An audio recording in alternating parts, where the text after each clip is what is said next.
ಒಬ್ಬರು ನಾವು ಪ್ರಾಮಾಣಿಕರನ್ನು ಹೇಳ್ಕೊಳ್ತಾ ಇದ್ದಾರೆ.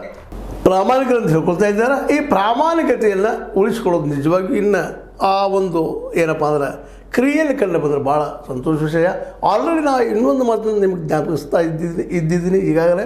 ಕತ್ತಿ ಬಣ ಆಗಿರ್ಬೋದು ಅಥವಾ ನಮ್ಮ ಜಾರಕಿಹೊಳಿ ಬಣ ಆಗಿರ್ಬೋದು, ಜೊಲ್ಲೆ ಬಣ ಆಗಿರ್ಬೋದು, ಎ ಬಿ ಪಾಟೀಲ್ ಬಣ ಆಗಿರ್ಬೋದು, ಮೊದಲಿನಕ್ಕಿಂತಲೂ ಇವತ್ತು ಇನ್ನಷ್ಟು ಹೆಚ್ಚು ಪ್ರಜಾಪ್ರಭುತ್ವ ನೆಲೆಗಟ್ಟಿನಲ್ಲೇ ಚಿಂತನೆ ಮಾಡ್ತಾ ಇದ್ದಾರೆ ಅನ್ನೋದು ಮಾತ್ರ ನಿಶ್ಚಿತವಾಗಿ ಹೇಳಬೇಕಾಗ್ಯದ.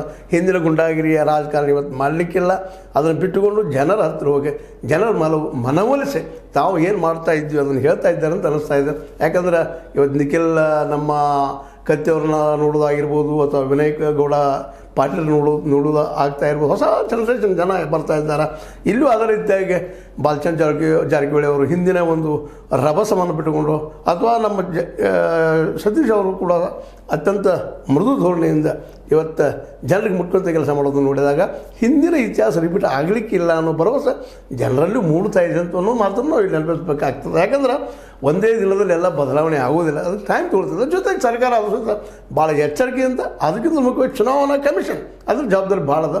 ಅದು ದಯವಿಟ್ಟು ಇಲ್ಲಿಯ ಎರಡೂ ಕಡೆ ಭಾಗ. ಯಾಕಂದ್ರೆ ಈ ಎರಡೂ ಕಡೆಗಳಲ್ಲಿ ಏನು ನಡೀತದೆ ಇಲ್ಲ ಅವ್ರಿಗೆಲ್ಲ ಗೊತ್ತಿರ್ತದೆ. ಇಲ್ಲ ಅಂತಲ್ಲ, ನಮ್ಮ ಪೊಲೀಸ್ ಡಿಪಾರ್ಟ್ಮೆಂಟ್ಗೆಲ್ಲ ಗೊತ್ತಿರ್ತದೆ. ಅವರು ಇದನ್ನು ಅತ್ಯಂತ ಏನಪ್ಪ ಸಂಯಮ ರೂಪದಿಂದ ಮತ್ತು ಇದು ಯಾವುದೇ ಗುಂಡಾಗರ್ದಿಗೆ ಒಳಗಾಗದ, ಇನ್ನೊಬ್ಬರ ಹಕ್ಕನ್ನು ಕಸಿದುಕೊಳ್ಳೋದು ಆಗಲಾರದ ಯೋಗ್ಯರ ಆಯ್ಕೆ ಆಗೋದಕ್ಕೆ ಅವಕಾಶ ಮಾಡಿಕೊಳ್ಳಿ ಅಂತ ಈ ಸಂದರ್ಭದಲ್ಲಿ ಜನರ ಪರವಾಗಿ ನಾವಿಲ್ಲಿ ನಿಮ್ಮ ಮುಂದೆ ಇಡ್ತಾ ಇದ್ವಿ.